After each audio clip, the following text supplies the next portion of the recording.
Bueno, lo hemos visto en las últimas jornadas, días de altísimas temperaturas acá en la zona central, y hacia el cierre del año 2021 se registraron algunas olas de calor importantes, sobre todo en la zona centro, no solo acá exclusivamente, eso sí. De hecho, el 2021 se ha transformado ya en el año más cálido del siglo en nuestro país. Vamos a conversar algunos detalles respecto a las implicancias que tiene estos cambios y el avance además de las temperaturas acá en Chile, junto con una sequía que no se detiene. Estamos en contacto a esta hora con el climatólogo de la Universidad de Santiago, Raúl Cordero. Gracias por conversar con nosotros, Raúl, muy amable.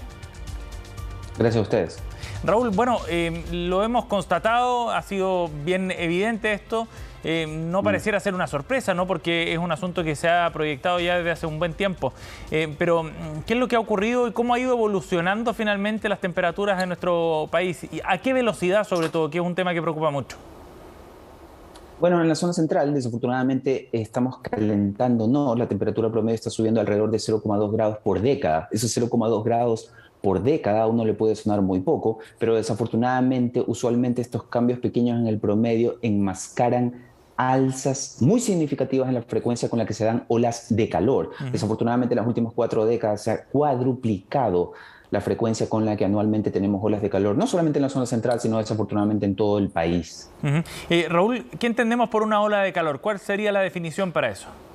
Las olas de calor son periodos de al menos 3 días en los que la temperatura máxima supera un cierto umbral, que antiguamente se superaba muy poco frecuentemente. Por ejemplo, en Santiago se considera que en enero tenemos una ola de calor cuando durante 3 días consecutivos la máxima supera los 32 grados. Naturalmente, el umbral depende del lugar y depende de la época del año. Pero como tú bien adelantabas, nosotros hemos tenido en los últimos meses muy significativas olas de calor, no solamente en Santiago, sino en todo el país. Santiago cerró el 2021 con 8 olas de calor, menos que el récord absoluto que se rompió el 2020, pero desafortunadamente la tendencia sigue siendo clara. Mientras no detengamos el calentamiento global, nosotros vamos a tener cada vez más frecuentes e intensas olas de calor, no solamente en Santiago, sino en todo el país. Raúl, por evidente que parezca la pregunta, ¿esto está asociado directamente al cambio climático? ¿Y cómo se ha visto esa tendencia en las últimas 2 décadas, por ejemplo?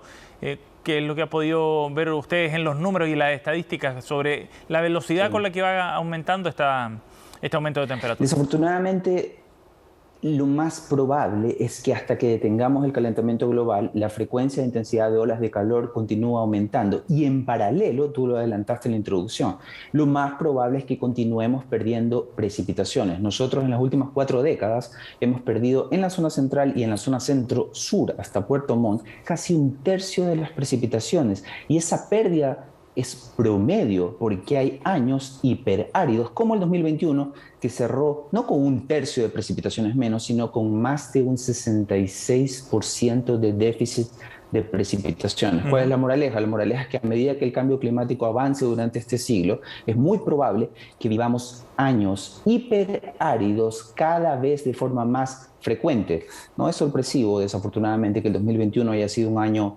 hiperárido, solo 2 años después del 2019, que también fue extraordinariamente seco. Sí, claro. Y esta tendencia, Raúl, tú la situabas en el contexto del cambio climático. Mientras no lo detengamos, se va a mantener.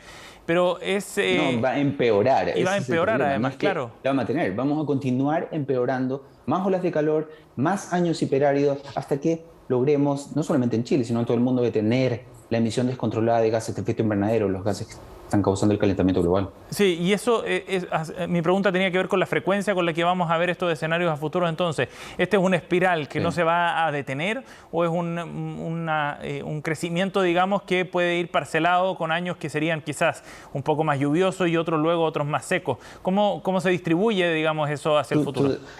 Tú das en el clavo, es decir, no todos los años van a ser igual de malos. Por ejemplo, no estamos tan claros que el 2022 vaya a ser tan malo como el 2021. Esperamos que ese no sea el caso, pero desafortunadamente no lo podemos asegurar. Si el 2022 no es tan malo, lo que sí está claro es que más pronto que tarde volveremos a enfrentar otro año tan seco como el 2019, otro año tan seco como el 2021. No es que en el pasado no hayamos tenido años tan secos como esos, por ejemplo en 1968, por ejemplo en 1998, pero antes estos años extraordinariamente secos se presentaban con muchos años intercalados. La frecuencia era baja. Hoy desafortunadamente tuvimos el 2019 seco, extraordinariamente seco. Se repitió el 2021.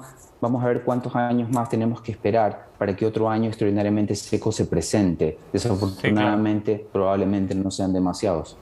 Raúl, cuando hablamos de olas de calor, por ejemplo, de un año tan caluroso, sí, como el 2021 que acaba de terminar, y hablamos generalmente de promedio, pero me imagino que esto tiene pics, momentos, horas, minutos, quizás de altísimas temperaturas. ¿Qué significa eso, por ejemplo, acá en la zona central? Que podamos ver temperaturas más cercanas a los 40 grados de manera más frecuente. ¿Cómo se proyecta eso?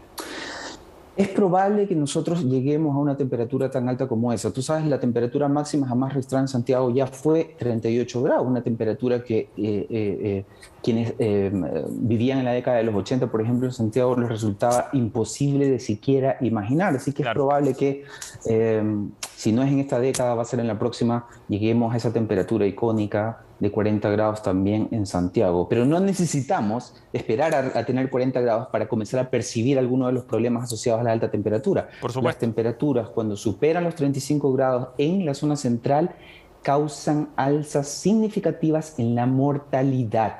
¿Qué significa eso? Que cuando hace calor en verano, se muere más gente de cuando no hace calor en verano. Es decir, hay una sobremortalidad que desafortunadamente las olas de calor han disparado no solamente en Chile, sino en todo el mundo. Y hay algo adicional.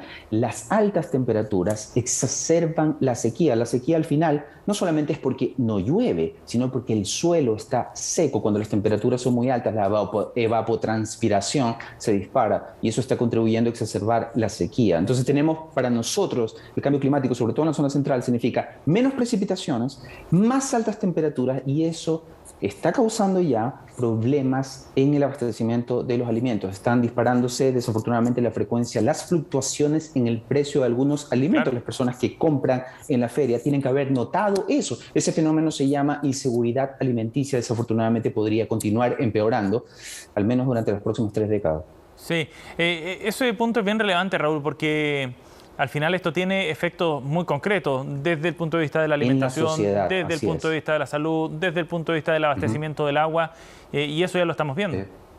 Así es. Mira, el problema con el cambio climático no solamente que causa eventos extremos, ya sea de calor o de bajas precipitaciones, no es solamente ese el problema, sino que el cambio climático también exacerba la conflictividad social, agudiza demandas sociales. Probablemente no sea una coincidencia que el estallido social del 2019 haya ocurrido justo en el año más seco en los últimos 50 años en la zona central. La moraleja es que a medida que el cambio climático empeora nuestra situación, va a contribuir también a agudizar la conflictividad social que hemos visto en los últimos años. Es mucho más intensa que la que recordábamos hace solamente un par de décadas. Raúl, eso va aparejado, me imagino, a una serie de medidas que se tendrían que adoptar producto de los efectos que está generando este cambio, ¿no?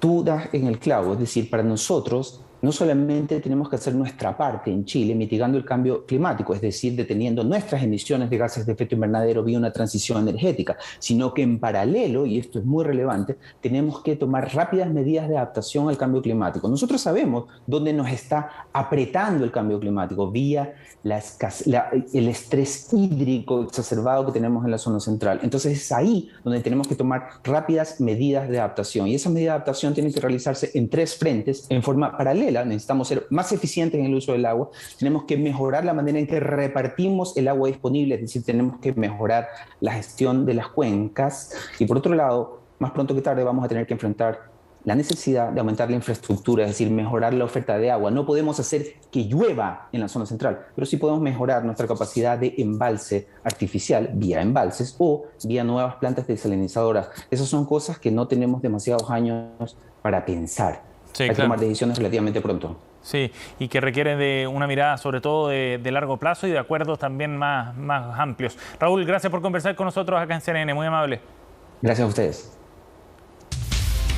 Bien, este estudio elaborado por Raúl Cordero, climatólogo de la Universidad de Santiago, es investigador además del grupo Antártica.cl, y allí pueden encontrar más antecedentes también sobre los trabajos que se están desarrollando en esta materia y que dejan muy en evidencia los cambios enormes y veloces que estamos viendo en el medio ambiente y en el clima acá en nuestro país.